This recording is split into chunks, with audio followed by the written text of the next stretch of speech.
પણ ખરેખર ખૂબ પ્રેમ તમે બધા આપી રહ્યા છો બધાને મારા જય માતાજી અને બધા જ મારા વડીલો અને જેમને મને મોટો બનાવ્યો છે, ખૂબ મદદ કરી છે, ખૂબ સહકાર આપે છે, એવા તમામ મારા વડીલો બેઠા છે. સ્પેશિયલી શરૂઆત તમારા ધારાસભ્યથી કરું. રાજેશભાઈ મારા શરૂઆતનો સાથી કહેવાય અને મારા દરેક ખરાબ સમયની અંદર સાથે ઊભું રહીને કીધું કે મય પછી ચિંતા ના કરતા ભાઈ તમારો બેઠો છે. સો એના માટે એકવાર જોરદાર તાળી પાડજો. કનુ કાકા બી છે જે હંમેશા કટલા કપડા માટે ખૂબ મહેનત કરે છે. કાળુ કાકા છે, અમારા પરમ મિત્ર, અમારા મોટા ભાઈ એવા ધવલસિંહ. અમને પૂછતા હતા કે તમે શું થાવ, પછી કે તમે મારા જમાઈ થાવ. સો ખૂબ પ્રેમ આપે છે. ના હવે તો કદાચ એક કહી દો કે મારા દીકરાની બી સાસરી તમારા કપડામાં થઈ રહી છે. સો હવે ઓલવેઝ તમારો મહેમાન થવાનો છું. So thank you. ખૂબ આનંદ આવી રહ્યો છે. અને શરૂઆતના વખતે એમાં જ હું કહી દઉં, મેં ધવલસિંહ જ્યારે એમની ગાડીમાં આવતા ત્યારે એક વાત ચોક્કસ નથી કરી કે એક મેસેજ આપવો છે કે પ્લીઝ આ મીટિંગને સમાજની મીટિંગ બનાવજો, રાજકારણની મીટિંગ ના સમજતા. અહીંયા કોઈ ભાજપ, કોંગ્રેસ, આમ આદમી પાર્ટી કરવાની અહીંયા સમાજના ઉત્થાન માટે આવ્યા છે. અને ચોક્કસથી આ એટલા માટે બોલું છું કે જ્યારે ક્ષત્રિય સમાજની મીટિંગ થાય ત્યારે જ આ ચર્ચા થાય છે, બીજી કોઈ મીટિંગની અંદર ચર્ચા થતી.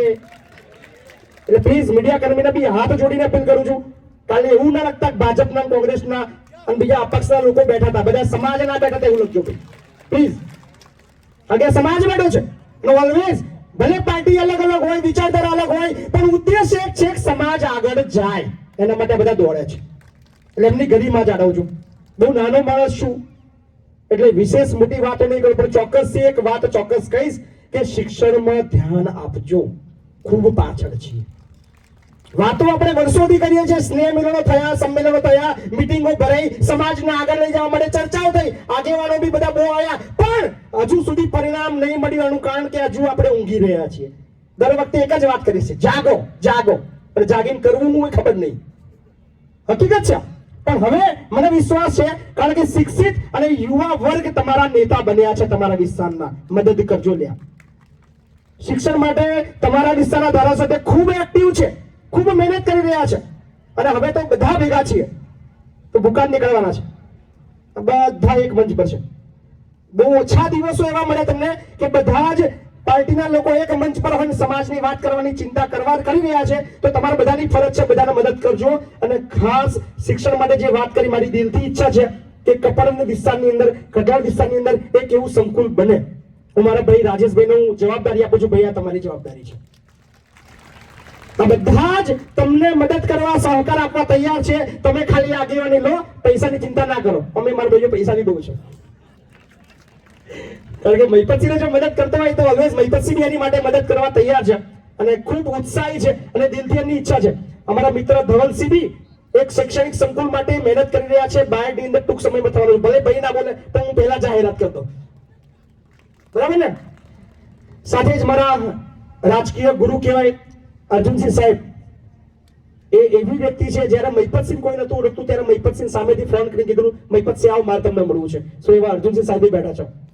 અને અત્યારે તો આપણા સમાજનું ગૌરવ કહેવાય. ભાઈ એના માટે તાલી પાડો યાર. મારો ભાઈ, મને આજે બી યાદ છે કે હું સંજયસિંહ બાઇક લઈને રાત્રે સમાજના ઉત્થાન માટે ગામડે ગામડે ફરતા હતા.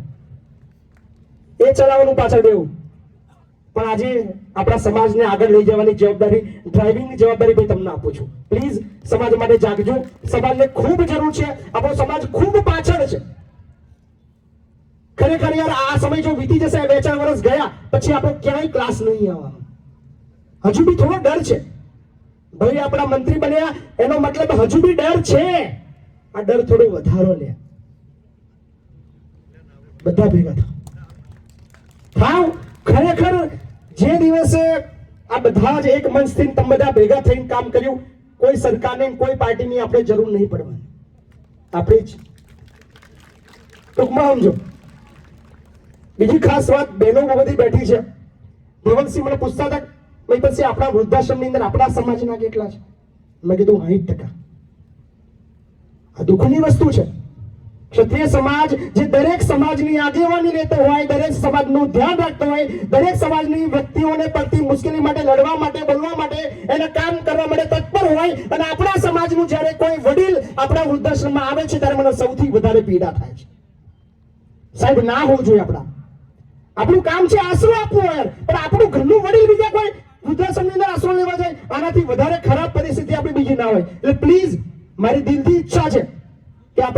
સાચવજો. એનાથી વિશેષ મોટા ભગવાન કોઈ નથી. કોઈ મંદિરમાં નહીં જાઓ ચાલશે. આપણા ઘરની અંદર જે આપણા સાસુ સસરા છે, આપણા જે મમ્મી પપ્પા છે, એ જ આપણા ભગવાન છે. ક્યાંય કોઈ મંદિરને પગે લાગવાની જરૂર નહીં. એમની સેવા કરી લો, તમારી જિંદગી સફળ થઈ જશે. અને શિક્ષણ માટે ચોક્કસથી વાત કરીશ. જેટલા બી આગેવાનો બેઠા છે, જેટલા બાળકો બેઠા છે, શિક્ષણ માટે અમારા ભાઈ રાજેશભાઈ છે, એમને કહેજો, ચોક્કસથી મદદ કરશે. એના સિવાય વિશેષ પણ જરૂર પડી આપણા સમાજના કોઈ પણ બાળકને 1 લાખ 2 લાખ 5 લાખ 10 લાખ 25 લાખ 50 લાખ જાહેર મંત્રી બોલું છું, ફી ભરવાનું થશે. મહી પછી આવજો, બેઠો છું. આગળ આવો. ખાલી 10,000 ની ટિફિન લઈને જિંદગી જીવવાની, એમાંથી બહાર નીકળો. નહીતર ક્યાંય ગણતરી હવે થવાની. કદાચ ભાષા મારી કડવી છે, થોડી રફ છે, પોલીસ કરીને નહીં બોલું, જે છે રોકડું બોલીશ. પણ હવે ખરેખર જો સમાજમાં તમારે નોંધ લેવડાવી હોય, આગળ વધવું હોય અને તમે ઈચ્છા હોય તમારા આવનાર ભવિષ્યની કોઈ ગણતરી કરે તો જાગજો. નહીતર પછી વારી જ છે, કેવાય કશો મેળ નહીં આવે. બધાને બહુ બધી શુભેચ્છાઓ. બહુ બધા વડીલો ગુરુજન બેઠા છે, પણ ઓલવેઝ તમારો ભાઈ તમારી સાથે છે. આ વિસ્તારના કોઈ પણ વ્યક્તિને શિક્ષણ બાબતમાં, આરોગ્ય બાબતમાં, કોઈ પણ બાબતની અંદર જરૂર પડે, તમારો ભાઈ ઓલવેઝ તમારી સાથે છે. કદાચ ફોન નહીં ઉઠાવતો એ તકલીફ છે, પણ મારું ઘર એ ખુલ્લું છે, આવજો. નિરાશ નહીં થવા દો એની ગેરંટી આપો છો. Thank you. ખૂબ ખૂબ આભાર. તમે બધા ખૂબ પ્રેમ આપો છો. બસ આવી રીતે